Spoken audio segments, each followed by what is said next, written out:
नमस्कार, मैं अभिषेक कुमार आप सभी का स्वागत करता हूं फोकस स्टडी विद अभी में। तो आप सभी को मेरा जय गुरु। तो चलिए 14th जेपीएससी में हम लोग मिसलेनियस सेक्शन देख रहे हैं, जहां से मैंने आपको बताया है कि 15 क्वेश्चन तो मिसलेनियस से रहेंगे।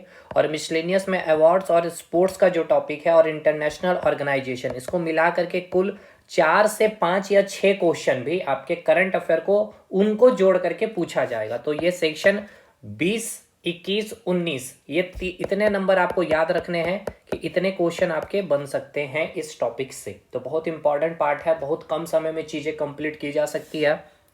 और ये अनएम्प्लॉयमेंट का हम लोगों ने पार्ट 2 को आज हमें कवर करनी है, ठीक है। पार्ट 1 नहीं देखे हैं तो देख लीजिएगा। पॉवर्टी करवा रखा है, बजट करवा रखा है, हिस्ट्री में बहुत सारी चीज़ें करा रखी है, इन्वायरमेंट का वीडियो एंड सीएनटी एक झारखंड हिस्ट्री कंप्लीट है और करंट अफेयर होगा, ठीक है। तो यहीं से 50-55 क्वेश्चन आपके कवर हो जाएंगे। और अगर हिस्ट्री जैसे 15 क्वेश्चन अगर आपको सही करने तो नोट्स हमारा ले सकते हैं।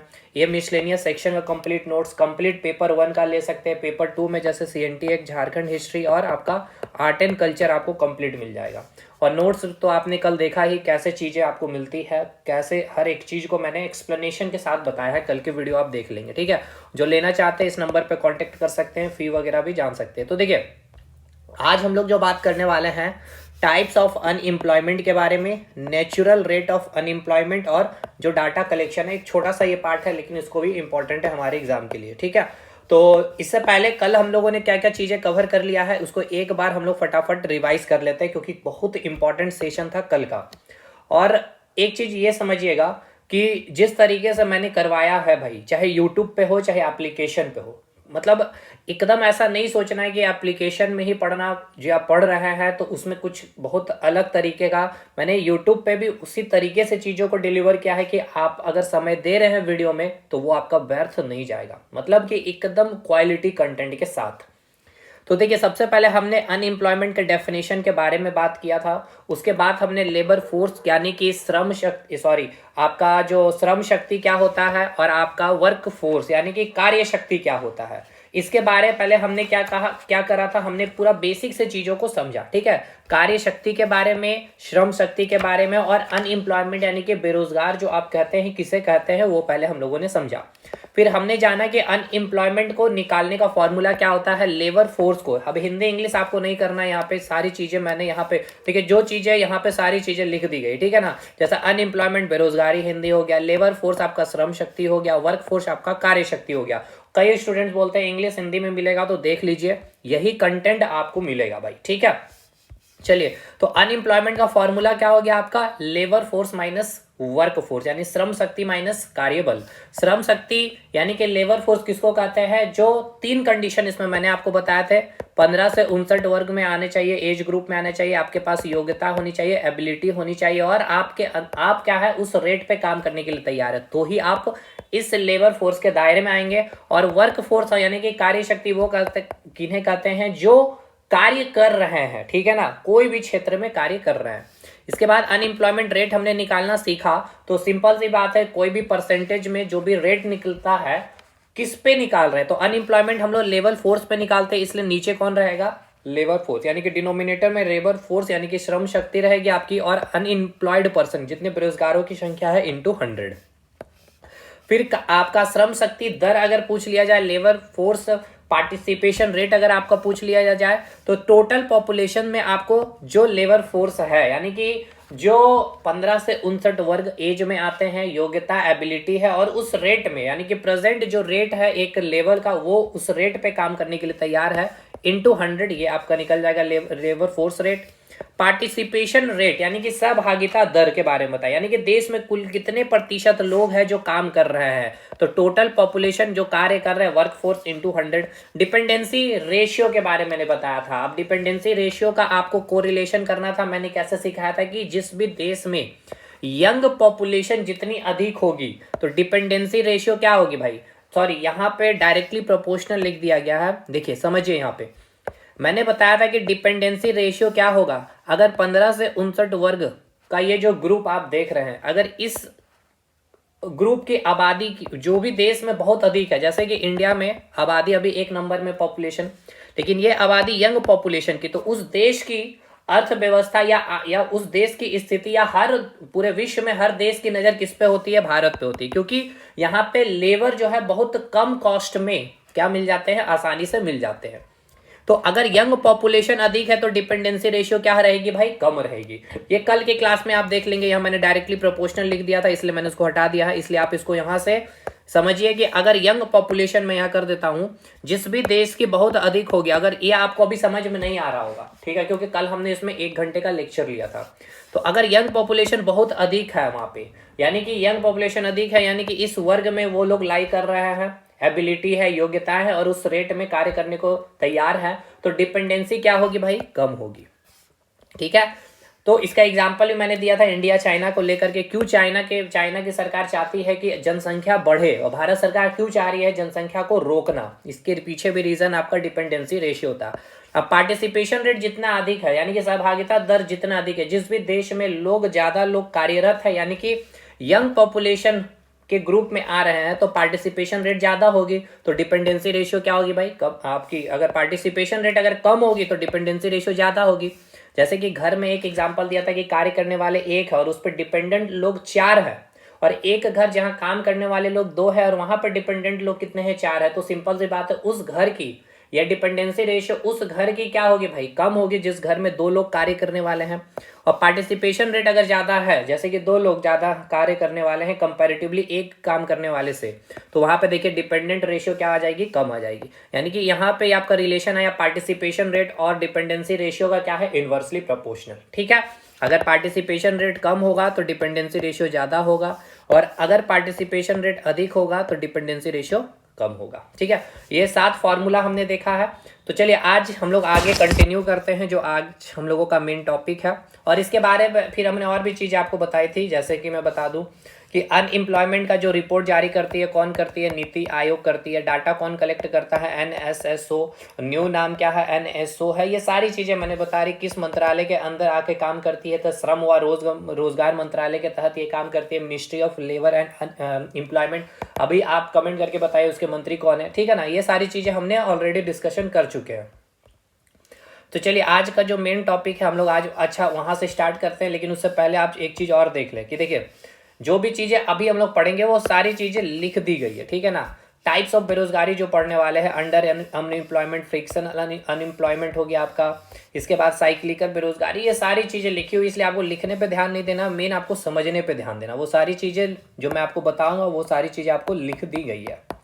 तो चलिए हम लोग देखते हैं, डिस्कशन करते हैं टाइप्स किसके? बेरोजगारी का। सबसे पहला टाइप्स जो है आपका वो है आपका अंडर अनएम्प्लॉयमेंट। ठीक है, अंडर एम्प्लॉयमेंट। ठीक है, अंडर एम्प्लॉयमेंट।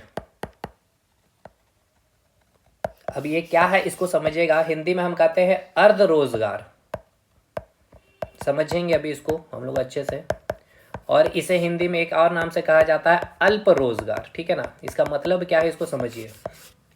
देखिए अंडर एम्प्लॉयमेंट यानी अर्ध रोजगार यानी कि अल्प रोजगार किसको कहते हैं?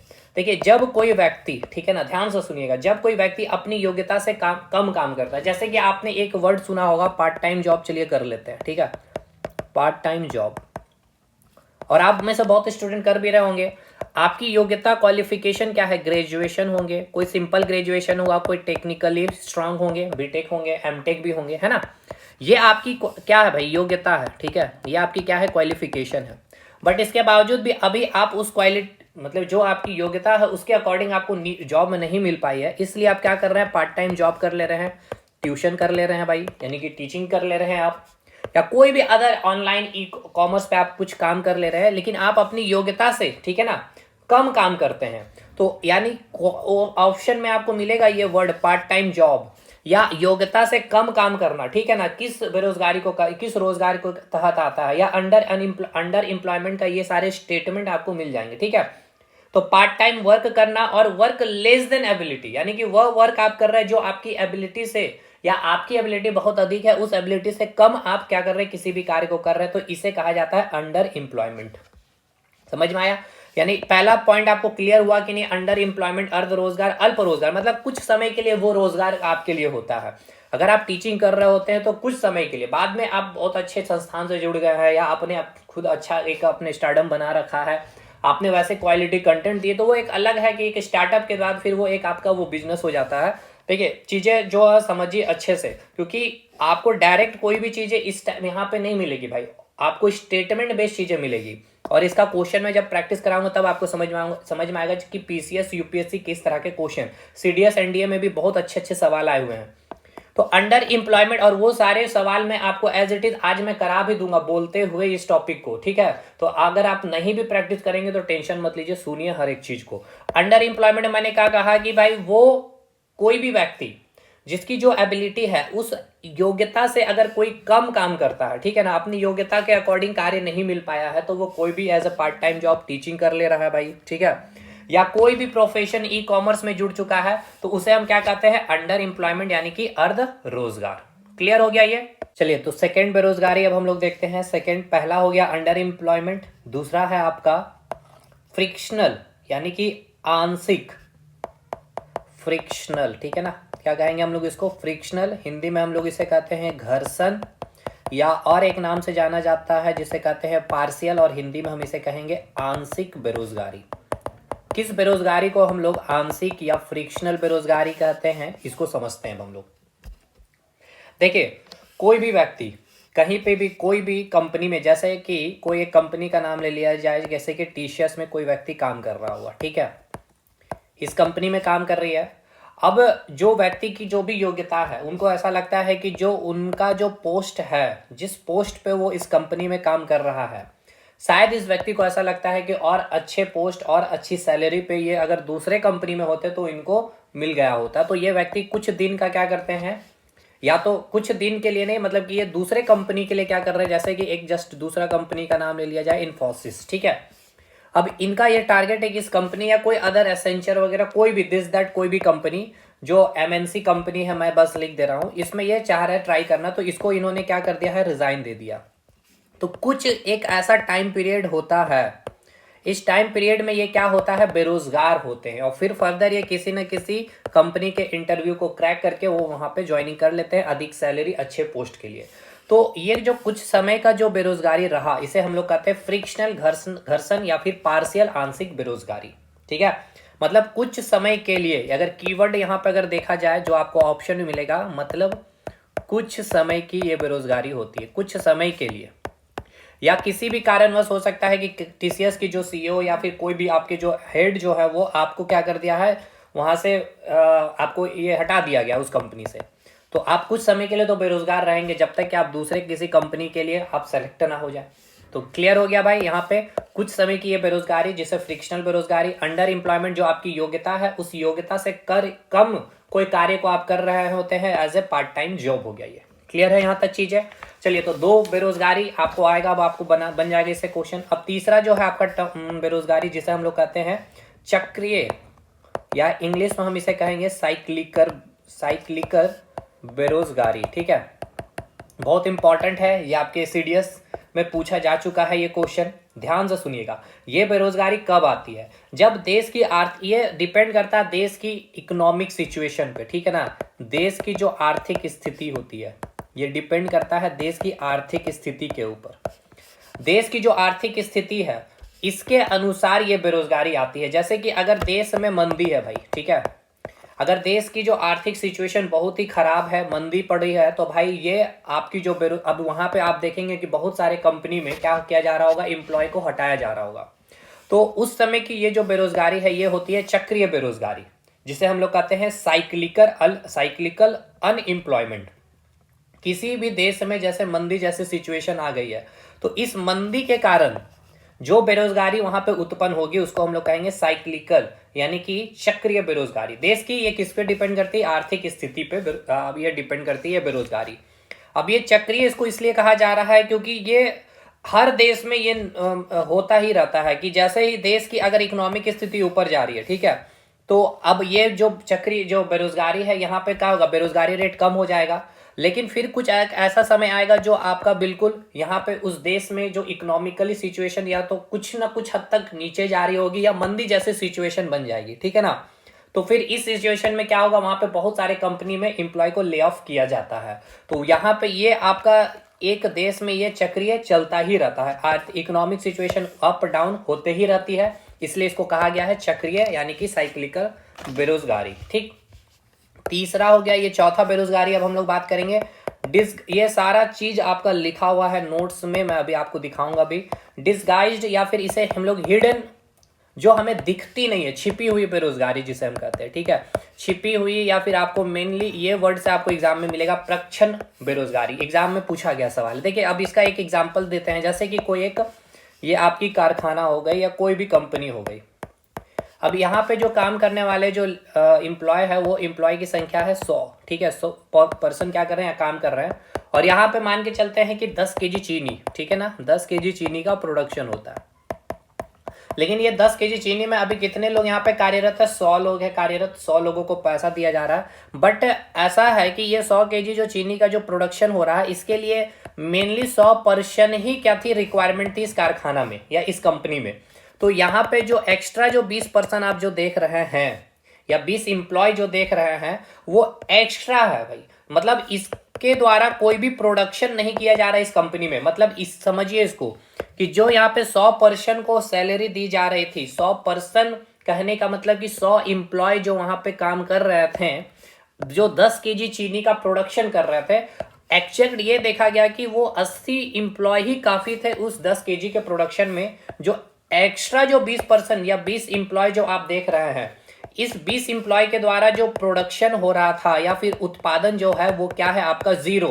ये शब्द ध्यान रखिएगा जो मैंने कहा। यहाँ पे अगर मैं आपको बताऊं फिर और भी कुछ शब्दों में जैसे लिखना चाहेंगे, तो किसी कार्य में या किसी भी कंपनी में, कोई भी कार्य आप कर रहे हैं या कोई भी कंपनी में, ठीक है ना, आवश्यकता से अधिक लोग अगर कार्यरत है तो कुछ लोगों को क्या किया जाएगा, हटा दिया जाएगा। ठीक है ना, और ये 20 लोगों को अगर हटा दिया जाएगा तो क्या इस कंपनी के प्रोडक्शन में कोई फर्क पड़ेगा, क्योंकि 80 लोग 10 केजी के लिए काफी है और ये 100 लोग में से जो 20 लोग तो केवल ऐसे ही सैलरी ले रहे थे। तो ये जो 20 लोगों का जो मार्जिनल प्रोडक्टिविटी है ये क्या होती है, 0 होती है। यानी कि सीमांत उत्पादकता इस श्रमिक की क्या है, 0 है। ये जो मैंने लाइन कहा marginal productivity of labour is 0 है, यानी कि जो आपकी सीमांत उत्पादकता जो श्रमिक की है वो क्या होती है, 0 होती है, डिस्गाइज या हिडन। यानी कि ये जो 20 लोगों को जो ले ऑफ किया जाएगा या बाहर निकाला जा रहा है, ये क्या है, छिपी हुई बेरोजगारी है, जिसकी उत्पादकता जो उत्पादन हो रही है इस कंपनी में क्या है, वो 0 है। पांचवा बेरोजगारी हम लोग बात करेंगे जिसको हम लोग कहेंगे सीजनल अनएम्प्लॉयमेंट, यानी कि मौसमी। सीजनल जैसे कि कोई सीजन में ही वो व्यापार चलता है। जैसे कि अगर आप पेंटर को देख लेते हैं, ठीक है, जस्ट एक एग्जांपल ले, तो ये सीजन बेस्ड है। आप दुर्गा पूजा से बिफोर, यानी कि जैसे ही बरसात का मौसम खत्म होगा, ठीक है ना, उसके समाप्ति से लेकर के छठ पूजा तक यानी कि दीपावली तक ही क्या है, इनका क्या है भाई, ये रोजगार होता है। इसके बाद फिर ये क्या हो जाता है, बेरोजगार हो गया। या कोई छोटे मोटे जो किसान होते हैं, अब उनके पास खेत जो है वो काफी कम है, तो अब उस खेत में वो सीजन में इन्होंने जो भी चीजों को उगाया होगा, तो बस उतने ही सीजन में ही वो क्या होते हैं, एम्प्लॉयड होते हैं, नौकरी किए होते हैं, और उसके सेविंग से वो बाकी रेस्ट पूरा साल को क्या कर लेते हैं, गुजार लेते हैं। और बड़े जो किसान, उनके पास जमीन की संख्या अधिक है, इन्होंने इतने भाग में मानसून का खेती कर लिया, गर्मियों की खेती कर ली, ठंड में उपजा होने वाले जो कृषि जो फसल थे उसका इन्होंने कृषि कर लिया। तो ये बड़े किसान में ये सीजनल अनएम्प्लॉयमेंट नहीं देखने को मिलेगा। छोटे छोटे जो किसान है उसमें देखने को मिलती है इस प्रकार की बेरोजगारी। इसके बाद एक होती है एजुकेशनल अनएम्प्लॉयमेंट, यानी कि शिक्षित बेरोजगारी। देखिए सबसे ज्यादा बेरोजगारी जो अगर देखा जाए तो शिक्षित बेरोजगारी ही है, यानी कि सबसे ज्यादा जो बेरोजगारी कहाँ है, तो वो एजुकेशनल यानी कि शिक्षित बेरोजगारी में। ठीक है, मतलब इसका मतलब ये है कि जो शिक्षित वर्ग जो है, यानी कि एजुकेटेड जो ग्रुप है, उसमें जो बेरोजगारी देखी जाती है, यानी कि पढ़े लिखे लोग जो बेरोजगार है, और सबसे ज्यादा ग्रेजुएटेड बेरोजगारी की संख्या सबसे ज्यादा है डाटा के अकॉर्डिंग। क्लियर है भाई। अब यहाँ तक हो गया ये सारे बेरोजगारी। अब और एक दो हम लोग देख लेते हैं जो भी जो बेरोजगारी के टाइप्स के अंदर हम लोगों को पढ़ना है या जो क्वेश्चन आपके एग्जाम में पूछा जाता है। एक है आपका इंडस्ट्रियल, ठीक है ना, अनएम्प्लॉयमेंट, यानी कि इंडस्ट्रियल मतलब औद्योगिक बेरोजगारी। देखिए इंडस्ट्री कहाँ पे लगती है, मेनली ये शहरों में लगती है। तो आपने सुना होगा गांव से क्या कर लिया उन्होंने भाई, शहर में क्या कर लिया है, अपना ठिकाना बसा लिया है, क्योंकि इंडस्ट्री है तो जॉब के पर्पज से चले जाते हैं। बट ये भी आप देखते हैं कि गांव से जितने लोग आते हैं शहर, क्या उनको, क्योंकि इंडस्ट्री इतना अधिक भी नहीं है हर शहर में कि गांव से जितने लोग आते हैं उनको यहाँ पे जॉब मिल ही जाता है। बहुत सारे लोग इंडस्ट्री के अभाव में जो गांव से पलायन करके शहर की ओर आते हैं, उसके बावजूद भी ये क्या रहते हैं, जॉबलेस हो जाते हैं, यानी कि इनको इंडस्ट्री में जॉब नहीं मिल पाती है, कोई दूसरा कार्य फिर करते हैं। तो जो शहर में उद्योग के कमी के कारण जो बेरोजगारी उत्पन्न होती है उसको हम लोग क्या कहते हैं, इंडस्ट्रियल यानी कि औद्योगिक बेरोजगारी। ठीक है, किस कारण, due to lack of industry, यानी कि उद्योगों की कमी के कारण। समझ में आया क्या? और ये बेरोजगारी कहाँ पे मिलेगी, शहरों में देखने को मिलेगी, क्योंकि गांव से लोग क्या कर रहे हैं, शहर पलायन करते हैं, क्योंकि इंडस्ट्री कहाँ लगेगी भाई, शहर में ही लगेगी, गांव में तो नहीं लगेगी। और इतने भी अधिक इंडस्ट्री नहीं है शहर में कि गांव से पलायन किया हुआ हर व्यक्ति को शहर में इंडस्ट्री में जॉब मिल जाती है। फिर वो क्या करते हैं भाई, वो बेरोजगार रह जाते हैं। तो वो बेरोजगारी किसके कारण, इंडस्ट्री के कमी के कारण आती है। अगला जो टाइप्स है वो है आपका बहुत इंपॉर्टेंट, स्ट्रक्चरल यानी कि संरचनात्मक बेरोजगारी। ध्यान से समझिएगा, बहुत इंपॉर्टेंट है।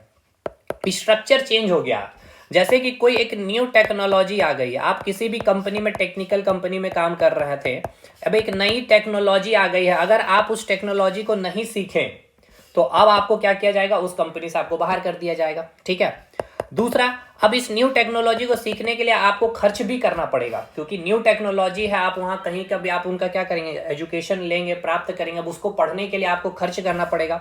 तो हो सकता है आपके पास उतना सफिशिएंट अमाउंट नहीं हो पे करने के लिए जिससे आप न्यू टेक्नोलॉजी गेन कर पाए, तो जिसके कारण अब आपको वो कंपनी क्या करेगी भाई, फ्लैग ऑफ कर देगी, ले ऑफ कर दिया। ठीक है, अब न्यू टेक्नोलॉजी आने के कारण क्या भाई, जो डिमांड होगी, यानी कि जो कंपनी जो प्रोडक्शन कर रही थी, अब उस प्रोडक्शन में भी चेंज देखने को मिलेगा। जैसे कि आज आप आर्टिफिशियल इंटेलिजेंस को देख रहे हैं, या साइबर सिक्योरिटी की भी बात कर ली जाए, तो अगर आज आप साइबर सिक्योरिटी अगर नहीं कर रहे हैं, या फिर अगर आर्टिफिशियल इंटेलिजेंस पे अगर आपको अच्छी पकड़ नहीं है, तो आज कोई भी कंपनी में आपको हायर करना बहुत ही मतलब टिपिकल केसेस में ये सब आ जाएगी।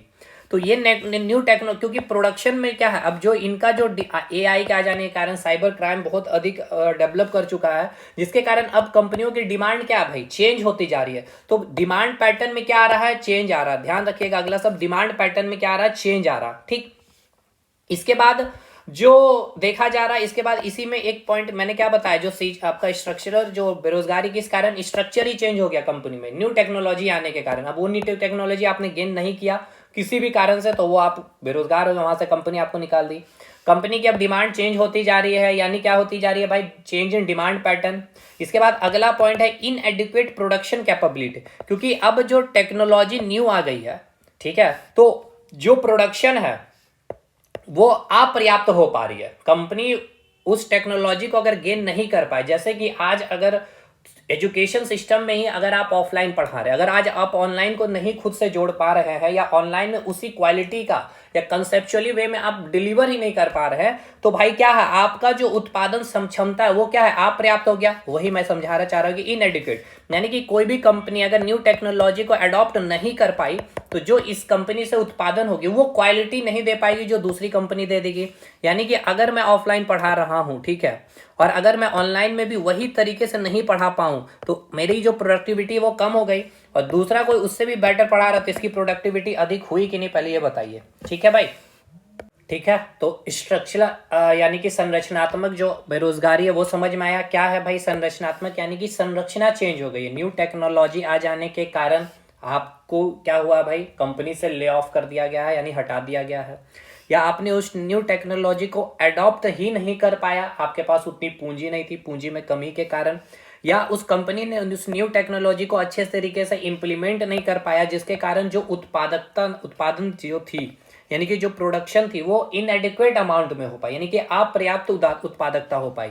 तो इसके कारण भाई क्या है, उस कंपनी को क्या दूसरा कोई भी टेंडर मिलेगा नहीं, तो इस कारण वो कंपनी को नहीं मिला टेंडर, तो उस कंपनी में काम करने वाले लोगों को क्या की जाएगी, छटनी की जाएगी, तो जिससे क्या होगा, बेरोजगारी आएगी, और उस बेरोजगारी को क्या कहेंगे, स्ट्रक्चरल यानी कि संरचनात्मक बेरोजगारी। क्लियर है भाई, तो ये टाइप्स ऑफ बेरोजगारी होता है समाप्त। अभी हम आएंगे नोट्स में, इससे पहले एक चीज और हम लोगों को समझना है जो काफी इंपॉर्टेंट है, इसको ध्यान से समझिएगा।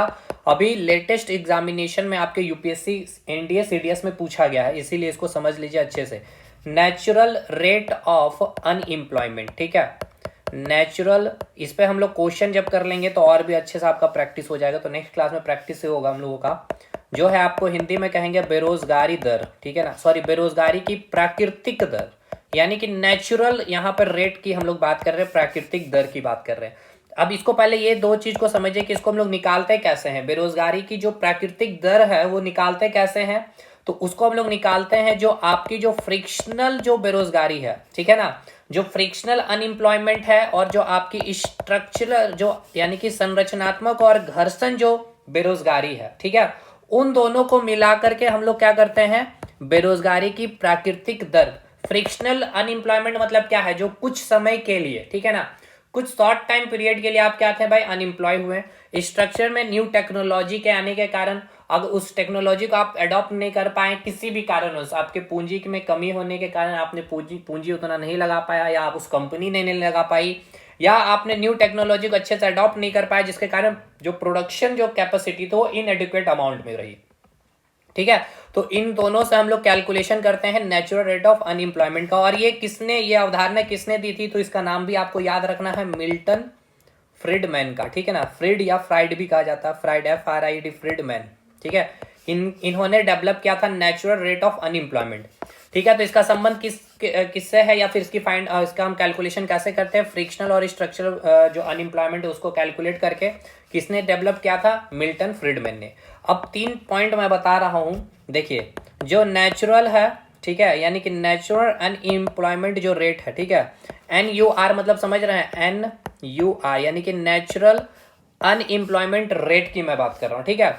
ये अगर इक्वल है आपका एक्चुअल अनएम्प्लॉयमेंट रेट के बराबर में, ठीक है, इसको मैं लिख दे रहा हूं, एक्चुअल अनएम्प्लॉयमेंट रेट, ठीक है। हिंदी में क्या कहेंगे भाई, वास्तविक बेरोजगारी, क्योंकि ये नोट्स में नहीं लिखा हुआ इसलिए मैं इसको लिख दे रहा हूं, वास्तविक बेरोजगारी दर।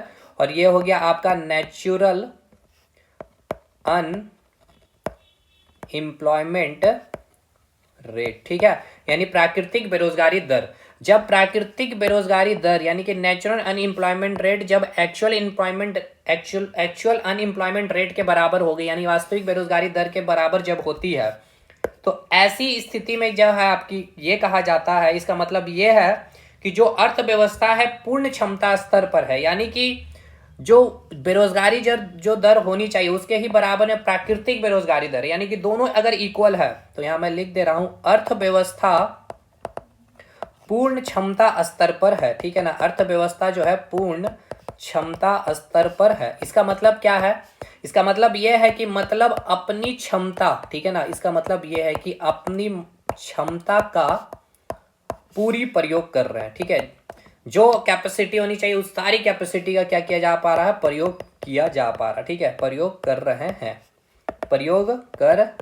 हैं। तो यहाँ पे बेरोजगारी की कोई समस्या नहीं है, ठीक है, यानी कि बेरोजगारी की कोई समस्या नहीं होगी, बेरोजगारी की समस्या नहीं है। तो जब ये पहला कंडीशन है भाई, याद रखिएगा, जब नेचुरल अनएम्प्लॉयमेंट रेट अगर वास्तविक बेरोजगारी दर के बराबर हो जाएगी, तो उसमें इसका मतलब ये है, ऐसी सिचुएशन जब बन रही है, इसका मतलब ये है कि अर्थव्यवस्था पूर्ण क्षमता स्तर पर, यानी देश की जो अर्थव्यवस्था है उसका बिल्कुल सही तरीके से उपयोग किया जा रहा है, बेरोजगारी की भी कोई भी समस्या नहीं है देश में। दूसरा केस, जब नेचुरल अनएम्प्लॉयमेंट रेट ज्यादा हो जाती है एक्चुअल अनएम्प्लॉयमेंट रेट से, तब क्या कंडीशन बनता है, ध्यान से समझिएगा, यानी कि प्राकृतिक बेरोजगारी दर ज्यादा है और जो बेरोजगारी दर जो एक्चुअल होना चाहिए था देश में वो कम है, तब भाई सिंपल सी बात है, ऐसी स्थिति में क्या है भाई, जो इकोनॉमी में क्या कर रहे हैं, लोग ज्यादा काम कर रहे हैं, यानी कि भाई जो बेरोजगारी है वो बेरोजगारी रेट कम है, एक्चुअल बेरोजगारी रेट कम है, प्राकृतिक बेरोजगारी दर ज्यादा है। तो इसका मतलब क्या है, जो देश की जो अर्थव्यवस्था या इकोनॉमी है, ठीक है ना, इकोनॉमी में क्या कर रहे हैं भाई, लोग ज्यादा काम कर रहे हैं, ज्यादा लोग काम कर रहे हैं, ठीक है, ज्यादा लोग काम कर रहे हैं, तो भाई क्या होगा, इन्फ्लेशन, बताइएगा, महंगाई क्या होगी भाई, बढ़ेगी, ठीक है ना, महंगाई में क्या होगी, यानी कि मुद्रास्फीति में क्या आएगी भाई, वृद्धि आएगी। दूसरा केस हो गया।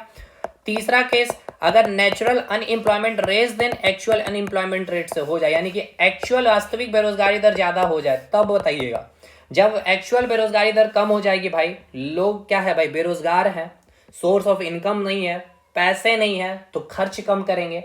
अब खर्च कम करेंगे तो भाई यहाँ पे क्या आएगी, मुद्रास्फीति में, महंगाई में क्या आएगी भाई, कमी आएगी। मुद्रास्फीति चैप्टर मैंने पढ़ा रखा है एप्लीकेशन, मुद्रास्फीति में क्या आएगी, कमी आएगी। तो 3 पॉइंट है, ये तीनों कंडीशन याद रखना है। हमने आपको बताया क्या नेचुरल रेट ऑफ अनएम्प्लॉयमेंट के बारे में, मतलब ये है कि इसका जो डेवलप अवधारणा किसने दिया था, मिल्टन फ्रीडमैन ने दिया था। इसका कैलकुलेशन कैसे करते हैं, फ्रिक्शनल और स्ट्रक्चर जो आपकी अनएम्प्लॉयमेंट बेरोजगारी के द्वारा निकाला जाता है। 2 कंडीशन है कि नेचुरल अनएम्प्लॉयमेंट रेट और एक्चुअल अनएम्प्लॉयमेंट रेट जब इक्वल हो जाती है, तब इसका मतलब ये है कि जो देश की जो पूर्ण अर्थव्यवस्था की जो पूर्ण जो क्षमता है वो बिल्कुल सही तरीके से उसकी यूटिलाइजेशन हो पा रही है, बेरोजगारी की कोई समस्या नहीं देश में। जब एक्चुअल अनएम्प्लॉयमेंट रेट कम है नेचुरल अनएम्प्लॉयमेंट रेट से, तब इसका मतलब क्या है भाई, इकोनॉमी में लोग ज़्यादा काम कर रहे हैं, तो भाई ज़्यादा काम कर रहे हैं तो पैसे इनकम ज़्यादा हो रही है तो महंगाई बढ़ती जाएगी। और अगर एक्चुअल बेरोजगारी दर ज़्यादा हो जाएगी तो मुद्रास्फीति में कमी आएगी। अब ये सारी चीज़ें भाई हम लोग एक बार अब एक यहाँ पे आ जाते हैं, क्या क्या चीज़ें हमें कवर करनी थी। देखिए टाइप्स ऑफ अनएम्प्लॉयमेंट हो गया, नेचुरल रेट हो गया। अब डाटा कलेक्शन पे भी हम लोग बात कर लेते हैं, ठीक है ना। यानी कि डाटा कलेक्शन मतलब कि वो मेथड हम लोग जानेंगे, जो मेथड यानी कि जो हम चैप्टर पढ़ रहे हैं बेरोजगारी, ठीक है ना, कि बेरोजगारी जो हम लोग कैलकुलेशन करते हैं उसका डाटा जो कलेक्शन करती है कौन, एनएसओ या एनएसएसओ, ठीक है। वो डाटा कलेक्शन कैसे किया जाता है, पहला याद रखिएगा यूपीएस, ठीक है, यानी कि इसको हम लोग कहते हैं यूजुअल, ठीक है, usual principal status, usual principal status, ठीक है। अब इसमें क्या किया जाता है, इस जो यूजुअल यानी कि यूपीएस में क्या किया जाता है, एक साल में कितने दिन काम मिला है, ठीक है ना। इसमें कैलकुलेशन कैसे किया जाता है, यानी कि इसमें रेफरेंस पॉइंट क्या रखा जाता है, ये रेफरेंस पॉइंट ही आपसे पूछा जाएगा, ठीक है। कितना रखा जाता है, रेफरेंस पीरियड इसमें रखा जाता है 365 डेज का, ठीक है। कितने डेज का रखा जाता है, 365 डेज का रेफरेंस रखा जाता है। एक साल में कितने दिन काम मिला है, ठीक है ना। यानी इसमें देखा जाता है कि एक साल में कितने दिन काम मिला है, कितने दिन काम मिला है, कितने दिन काम मिला है, ठीक है। दूसरा जो मेथड है आपका डाटा कलेक्शन करने का, एक मेथड ये है, इसमें ये देखा जाता है कि पूरे साल में कितने दिन काम मिला। चलिए अब दूसरा है आपका डीबीएस, ठीक है, यानी कि डेली बेसिस स्टेटस, यानी कि इसे हम लोग कहते हैं डीबीएस, ठीक है। इसमें रेफरेंस क्या होगा ये आप समझ ही पा रहे होंगे, इसमें रेफरेंस रखा जाता है 1 डेज का, ठीक है। इसमें रेफरेंस पीरियड क्या होता है, 1 डे, यानी कि हर दिन काम मिल रहा है या नहीं, मैं लिख दे रहा हूं, हर दिन काम मिल रहा या नहीं। और तीसरा जो मेथड होता है वो आपका होता है वीकली बेसिस, ठीक है ना, वीकली बेसिस स्टेटस, यानी WBS, वीकली बेसिस स्टेटस में, यानी कि 7 दिन का रेफरेंस पीरियड इसमें रखा जाता है, 7 डेज का रखा जाता है, यानी देखा जाता है कि 7 डेज में कितने दिन काम मिला। तो ये देख करके यानी कि एक यूपीएस में 1 ईयर का डाटा चेक किया जाता है कि 1 ईयर में कितने दिन काम मिला, डेली बेसिस में हर दिन काम मिला या नहीं, और वीकली बेसिस में 7 दिन में कितने दिन काम मिला। और ये कैलकुलेशन करके, इस डाटा को कैलकुलेशन करके क्या निकाला जाता है, अनएम्प्लॉयमेंट रेट। चलिए अब आ जाइए हम लोग एक बार नोट्स में, वो सारी चीज़ों को एक बार रिवीजन कर लेते हैं जो जो चीज़ों हम लोगों ने पढ़ा। देखिए सबसे पहले हमने बात की भाई डिस्गाइज्ड यानी कि प्रक्षण यानी कि अदृश्य बेरोजगारी यानी हिडन बेरोजगारी की जो हमने बात की। इसका मतलब ये है कि क्या है भाई, इसका मतलब मैंने क्या बताया था, जो हिडन है यानी कि आवश्यकता से अधिक लोग काम कर रहे थे, जो 20% की मैंने एग्जाम्पल दिया था कि किसी कार्य में आवश्यकता से अधिक लोग कार्यरत हो तो कुछ लोगों को हटा दिया जाए, तो सिंपल सी बात है क्या उत्पादन में कोई फर्क आ रहा था, 10 kg चीनी तब भी प्रोडक्शन हो पा रही थी, तब ऐसे केस में अनएम्प्लॉयमेंट कैसी कहलाती है, डिस्गाइज्ड। श्रमिक की सीमांत उत्पादन क्या है, यानी कि शून्य है, यानी वो 20% की उत्पादन क्षमता क्या है भाई, शून्य है, उसके कारण कोई उत्पादन हो नहीं रही थी, काम शून्य करता है, यानी marginal productivity of labour is 0, ठीक है। इसे ही छिपी बेरोजगारी कहा जाता है। मेनली एग्रीकल्चर में देखने को मिलता है, ग्रामीण क्षेत्रों में देखने को इस प्रकार से मिलता है।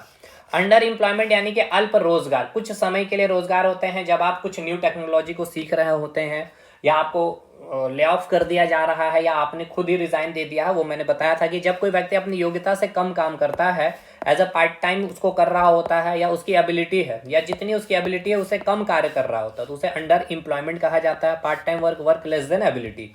फ्रिक्शनल यानी कि घर्षणात्मक बेरोजगारी के बारे में मैंने बताया कि जब कोई व्यक्ति एक जगह काम करता है, उस काम को छोड़कर दूसरे व्यवसाय में जाने के लिए वो इच्छुक होता है, परंतु नए व्यवसाय कार्य के लिए कुछ एक्स्ट्रा नॉलेज या हायर एजुकेशन एक्सपीरियंस टेक्नोलॉजी की जानकारी होनी चाहिए, तो कुछ समय के लिए वही चीज़ मैंने बताया ना कि कोई व्यक्ति एक जगह कंपनी में काम कर रहा है लेकिन उसकी इच्छा है दूसरे जगह जाने या उसे कुछ अच्छा करना, अच्छा पोस्ट, अच्छी सैलरी, तो उसके लिए भाई अच्छी कंपनी में जाने के लिए अच्छी हायर एजुकेशन होनी चाहिए, कुछ एक्स्ट्रा नॉलेज होनी चाहिए, कुछ न्यू टेक्नोलॉजी सीखनी पड़ेगी।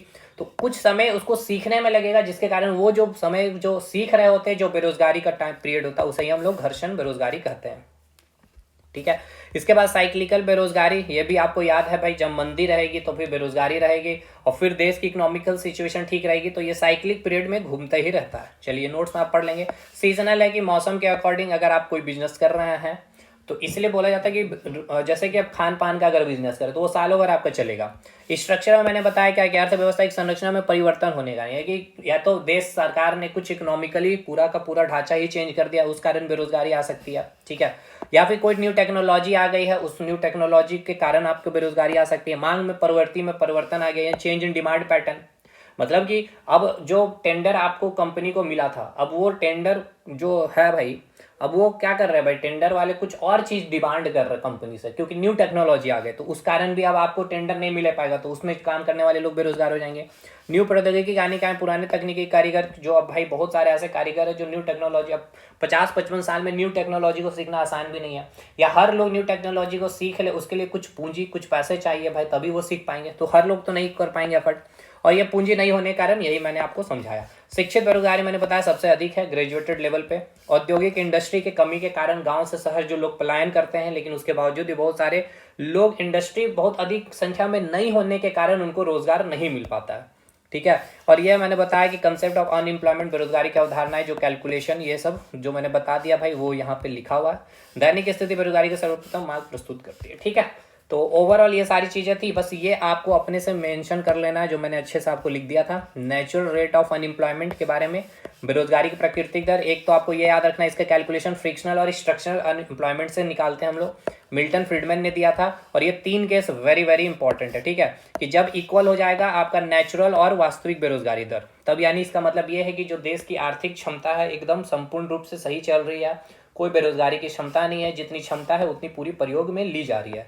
अगर नेचुरल अनएम्प्लॉयमेंट रेट ज़्यादा हो जाएगी तो यानी कि जो इकोनॉमिक में लोग ज़्यादा काम कर रहे हैं, इनकम ज़्यादा, तो इन्फ्लेशन में वृद्धि होगी।